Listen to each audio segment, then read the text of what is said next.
right, as you can see, we got the full whiteboard today. My current gym has this monster, so I thought I'd utilize it today, and I'm so stoked for this one. Today, we're getting straight into how to actually create a meal plan. I'm just gonna give you the most digestible value possible to where you can go out with this knowledge and create a great meal plan that also fits your lifestyle, because that's a big factor. There's no cookie cutter system. That's why a lot of people use coaches, but with this information, you can create one that works, that sticks, and that you enjoy. Haven't seen any other YouTube videos like this. Pull out a pen and paper, lock in, let's go. Insane amount of value coming up.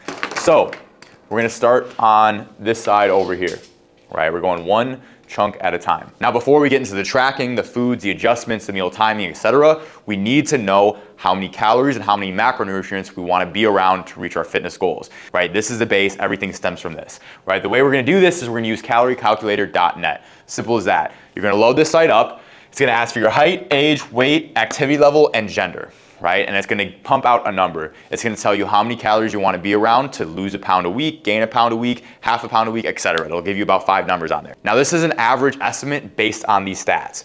You're going to be different based on your actual activity level, your actual metabolism, your BMI, the amount of actual calories you're burning in a day, and we'll get into adjustments at the end, but this is going to be fairly accurate, okay? So once you put this in, you'll know your calories. Now, hypothetically, we'll take the want to lose half a pound a week number. For me, it is right at 2,500 calories, right? If I were to lose half a pound a week at my weight, my activity level, I would be sitting around 2,500 calories, which when I'm at that number, it's pretty accurate. We're gonna use this one for context. Now, once we have our calorie number, we can then move to macros. Our macros are gonna be protein, carbs, and fat. These are what make up a calorie. Some of you may know this or some of you may not.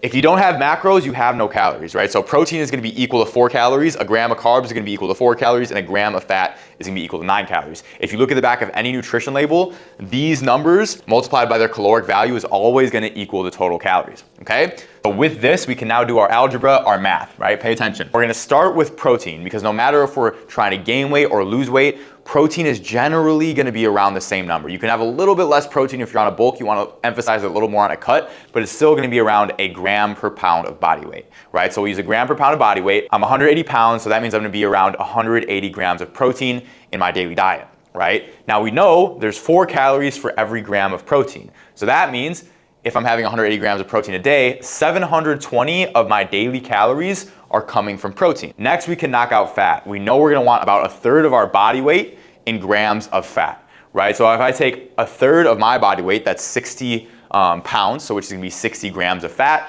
You multiply 60 grams of fat times 9, because 1 gram of fat is 9 calories. Now we have 540 of our calories are coming from fat. Now the total amount of calories we've calculated so far with our protein and fat is 1260 calories, right? We still have, to get 2,500 calories, 1,240 calories left over. These calories are all going to be designated towards carbohydrates. Reason being, after we have our baselines met of protein and fat, the extra fat and the extra protein isn't going to be as useful as being able to have some extra carbs. And the opposite applies if we're not reaching our protein and fat, right? So with our 1,240 calories left over, right, we can then find how many grams of carbs by dividing that number by 4, right? Because 1 gram of carb is 4 calories, and that ends up being 310 grams. Now I have my baseline diet for macronutrients and calories, right? Which is gonna be the 310 grams of carbs, 180 grams of protein, and 60 grams of fat, which is gonna be equivalent to 2,500 calories. So whatever you found your daily caloric intake to be based on your goals and your stats in the calorie calculator, you just do the same math I just did. Start with protein, body weight times 4, then do fat, 1/3 of your body weight, times 9, add those two numbers together, subtract that number from the total calories, you're left with your calories from carbs, divide that number by 4, then you have your carbs. You have boom, boom, boom. You can rewatch this as many times as you want or need, do not worry. I'm not taking it down, but I hope I explained that well enough for you guys to be able to do that on your own, okay? So this, boom, this is how you find your macros and your calories, right? Now once we have this, we can move on to how we're actually gonna make our meal plan and track. Okay, so I'm gonna move you guys over here, over to the middle. Maybe the lighting's a little more flattering over here, we'll see.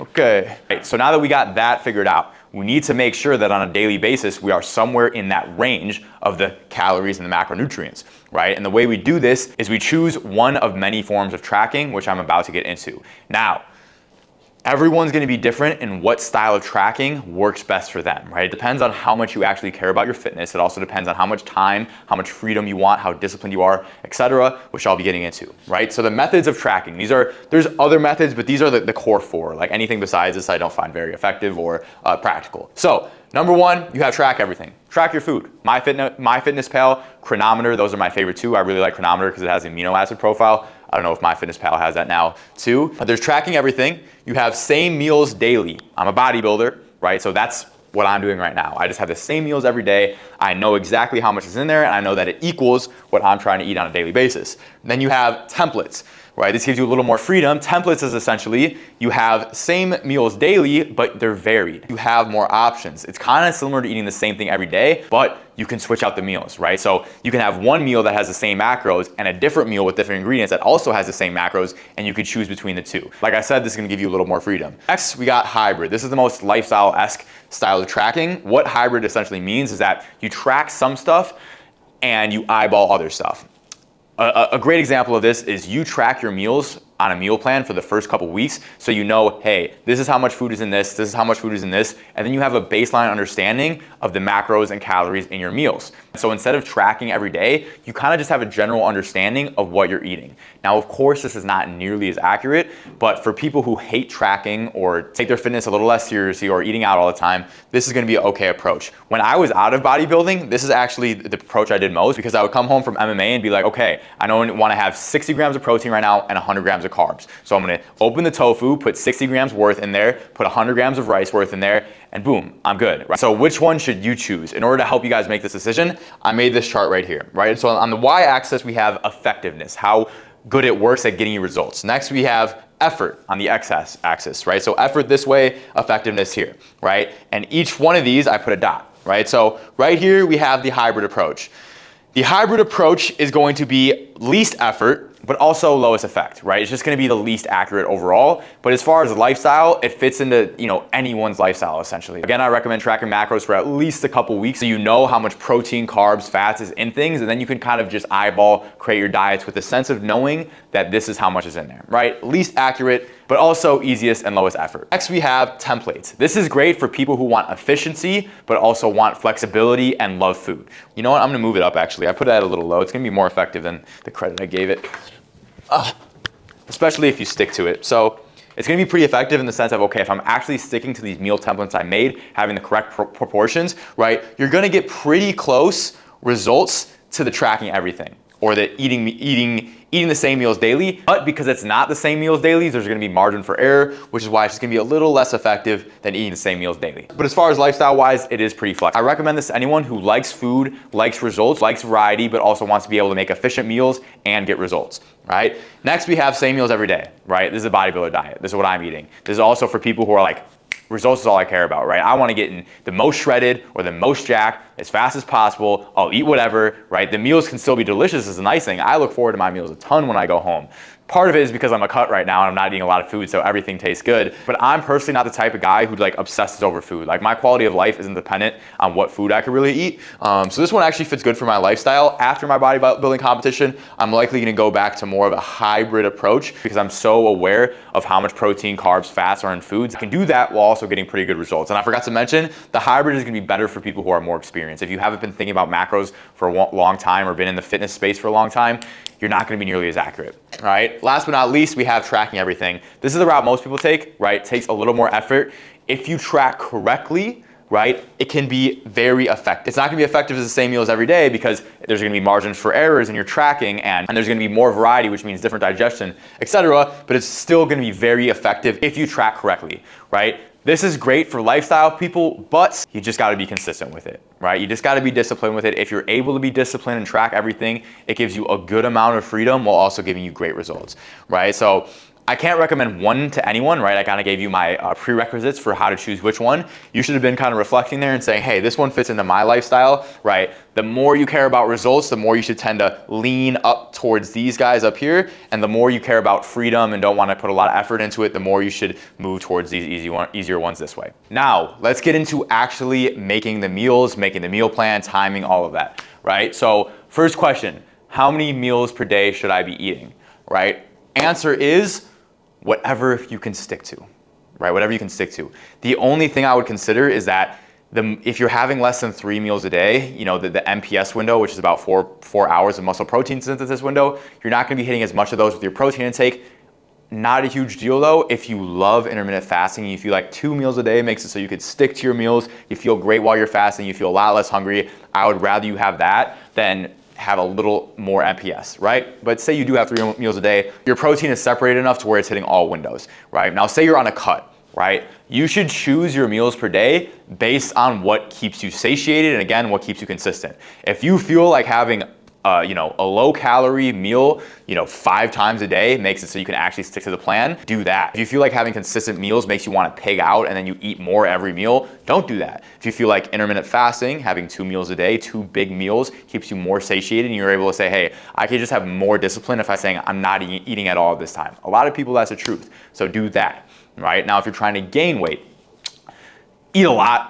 Eat consistently and eat a lot. When you wake up, eat, couple hours later, eat, couple hours after that, eat. Usually the more meals you eat, the easier it is to get high calories. Also, tip for eating high calories, drink your calories, right? Don't have a crap ton of vegetables because vegetables are very low calorie, high volume, so that means they fill your stomach without giving you a lot of calories. And it's the opposite for cutting, right? Broccoli, this much broccoli is like 100 calories of protein versus it's like 100 calories versus this much peanut butter is like 100 calories, right? So focus on high volume, low calorie foods if you're cutting, low volume, high calorie foods if you're bulking. Now, when you have your select meals per day, I'm actually gonna jump to meal timing right here, then we'll go to adjustments. When do you wanna time them, right? So there's just a couple core principles that are gonna make all the difference here. You wanna have protein at every meal. Hit that muscle protein synthesis window. If I'm going for 180 grams of protein and I'm having 4 meals a day, that means I'm just gonna want around 45 grams of protein per meal. I can push a little more in my post-workout versus my pre-workout, not a huge difference. So what is gonna make a huge difference is this, it's carbs, right? This is where timing matters most.